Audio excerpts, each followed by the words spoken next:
வணக்க மக்களே. தமிழக அரசியலில் விவசாய கடன் தள்ளுபடி மற்றும் வாக்குறுதிகளும் பொருளாதார சவால்களும் என்னதான் நடக்கிறது?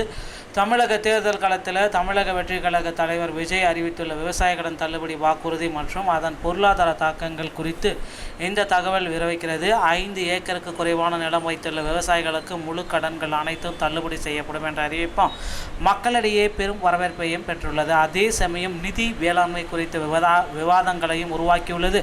குறிப்பாக ரிசர்வ் வங்கியின் புதிய விதிகளின்படி தள்ளுபடி தொகையை அரசு குறுகிய காலத்திற்கு வங்கிகளுக்கு செலுத்த வேண்டும் என்பது இந்த திட்டத்தின் செயல்படுத்துவதில் உள்ள சவால்களாக பார்க்கப்படுகிறது.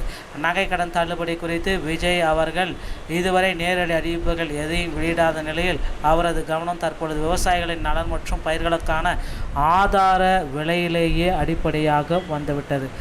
மாநிலத்தின் நிதி நெருக்கடி மற்றும் கூட்டுறவு வங்கிகளின் நிலைமையை கருத்தில் கொண்டு இந்த வாக்குறுதிகளை செயல்படுத்துவதற்கான முறையான திட்டமிடல் அவசியம் என இச்சமூகம் சார்ந்த செய்தி சுட்டிக்காட்டுகிறது. இறுதியில் இத்தகைய அறிவிப்புகள் வெறும் அரசியல் வாக்குறுதிகளாக மட்டுமல்லாமல் நிர்வாக ரீதியாகவும் சாத்தியமானதாக இருக்க வேண்டும் என்பதே இதன் மைய கருத்து அப்படின்னு சொல்கிறாங்க. தமிழகத்தில் பயிர்க்கடன் தள்ளுபடி செய்யும் என டிவிகே தலைவர் விஜய் உறுதியளித்துள்ளார். ஆனால் நிதி நெருக்கடி மற்றும் ரிசர்வ் வங்கி காரணமாக இதை செயல்படுத்துவதில் ரொம்ப கடினமாக இருக்கும், தாமதமாகும் அப்படின்னு சொல்லிட்டு இருக்காங்க. தற்பொழுதைய நிலையங்களில் அத்தகைய உறுதிப்பாட்டை திறம்பட செயல் முடியுமா என்பது கேள்விகள் போயிட்டுருக்கு. கடன் தள்ளுபடியின் சாத்தியக்கூறு குறித்து அதிகாரிகள் அனைத்துமே கேள்விகள் எழுப்பிட்டே இருக்காங்க. அங்கங்கே அடுத்தடுத்து பார்த்திங்கன்னா இவர்களுக்கு அந்த நகை கடன் தள்ளுபடி வழங்குறதுக்கு வாய்ப்புகள் இருக்கா அப்படின்ற மாதிரி அங்கங்கே பார்த்திங்கன்னா அதிகாரிகளும் கேள்விகள் எழுப்பிட்டு தான் இருக்காங்க. விரைவில் பார்த்திங்கன்னா ஒரு சில சுமூகமான முடிவுகள் வெளியாகலாம் அப்படின்ற மாதிரி எதிர்பார்ப்புகள் எகிரி கொண்டிருக்கிறது. அடுத்து பார்த்திங்கன்னா தமிழகத்தில் எந்த கட்சி நீ ஆட்சிக்கு வந்தாலும் சரி நகை கடன் தள்ளுபடி விவசாய கடன் தள்ளுபடி அப்படின்ற அறிவிப்பு வர மாதிரி இருந்துச்சு. மற்ற 2 திமுக மற்றும் அதிமுக இந்த 2 கட்சிகளுமே சரி இந்த அறிவிப்பை இதுவரை வெளியிடல, சஸ்பென்ஸாகவே வச்சுருக்காங்க. ஆனால் இதுக்கப்புறம் அந்த அறிவிப்பை வெளியிடுவாங்களா அப்படின்றது தெரியல. கண்டிப்பாக வெளியிட போகிறதுக்கு வாய்ப்புகள் இருக்குது. கண்டிப்பாக பார்த்தீங்க அப்படின்னா நிச்சயமாக மக்களுக்கு ஒரு நன்மை செய்யக்கூடிய அரசு இந்த டைம் அமைய போகுது.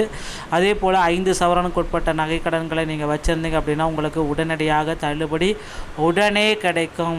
கண்டிப்பாக உடனடியாக தள்ளுபடி கிடைக்கும். ஓகேங்களா?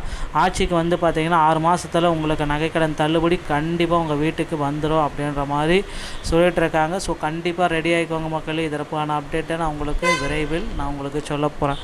தற்சமயம் பார்த்தீங்க அப்படின்னா சில முக்கியமான அறிவிப்புகள் எல்லாமே போயிட்டுருக்கு. பயிர்க்கடன் தள்ளுபடி, நகைக்கடன் தள்ளுபடி, இந்த மாதிரி தள்ளுபடிகளுக்கு உண்டான ஒரு அறிவிப்பு பார்த்திங்கன்னா பள்ளிக்கல்வித்துறை சார்பாக இன்னும் ஒரு சில தினங்களில் நமக்கு வெளியிடுவாங்க அப்படின்றத எதிர்பார்க்கலாங்க. டிஆர்பி மற்றும் பள்ளிக்கல்வித்துறை சொந்தமான செய்திகள் அனைத்தையும் நீங்கள் உடனுக்குடன் பெற நீங்கள் நம்முடைய சேனலோட இணைந்திருங்கள். மீண்டும் ஒரு நல்ல தகவலுடன் நான் உங்களை சந்திக்கிறேன். நன்றி, வணக்கம், தேங்க்யூ.